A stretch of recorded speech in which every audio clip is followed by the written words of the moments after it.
শ্রীমদ্ ভাগবত মহাপুরাণ কি জয়। আজ আমরা চেষ্টা করব শ্রীমদ্ ভাগবত মহাপুরাণের মাহাত্ম্য জানতে। আপনারা খুব মন দিয়ে শ্রবণ করবেন। লোক বিখ্যাত শ্রীমদ্ ভাগবত মহাপুরাণ শ্রদ্ধালু চিত্তে প্রতিদিন শ্রবণ করা উচিত। এর দ্বারা ভগবান শ্রীকৃষ্ণের প্রভু এবং সবার এতে মঙ্গল হয় এবং প্রভুর খুব সন্তুষ্ট তিনি হন। এর জন্য প্রতিদিন লোকবিখ্যাত শ্রীমদ্ ভাগবত মহাপুরাণ শ্রবণ করা উচিত। যে ব্যক্তি প্রতিদিন শ্রদ্ধালু চিত্তে ভাগবত মহাপুরাণ পাঠ করে, সে প্রতিটা অক্ষর উচ্চারণের সাথে সাথে কবিলা গোদানের ফল পূর্ণ অর্জন করে। যে মানুষ প্রতিদিন অর্ধেক কিংবা 1/4 ভাগবত শ্লোক পাঠ বা শ্রবণ করে, তার 1000 গোদানের ফল পূর্ণ অর্জন হয়। ভগবান বলছেন যে, হে পুত্র, পবিত্র চিত্ত হয়ে যে প্রতিদিন ভাগবতের একটি শ্লোক পাঠ করে, তার 18 পুরাণ পাঠের ফল প্রাপ্তি হয়।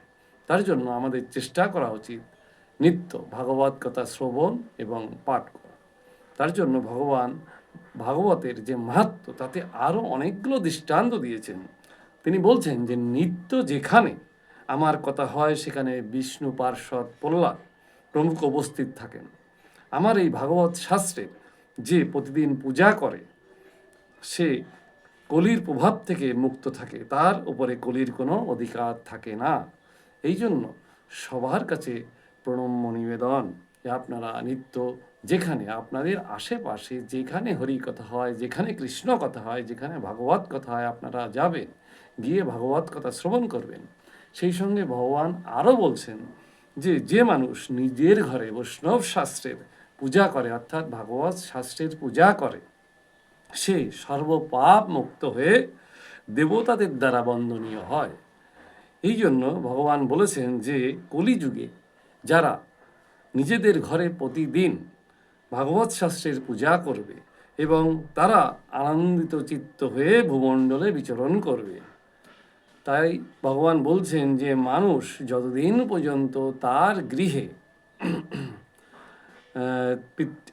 ভাগবত শাস্ত্র রক্ষা করবে এবং পূজন করবে, তার পিতৃপুরুষগণ ততদিন পর্যন্ত দুধ, ঘি, মধু ও স্বাদ পানীয় পান করেন।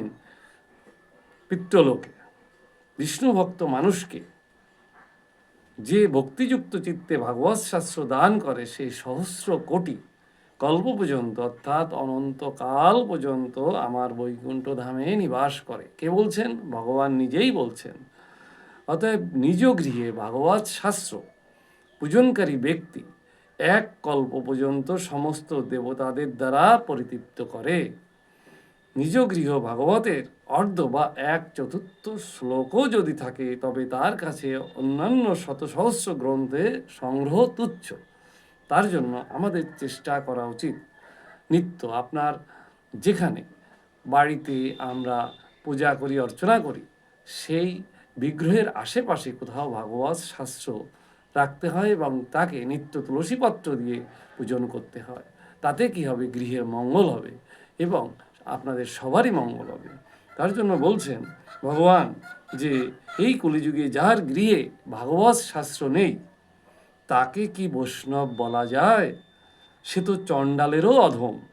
তার জন্য বলা হচ্ছে, প্রত্যেক গৃহে আমরা যারা সনাতন ধর্ম অবলম্বন, প্রত্যেক গৃহে ভাগবত শাস্ত্র রেখে তাকে নিত্য পূজা করতে হয়।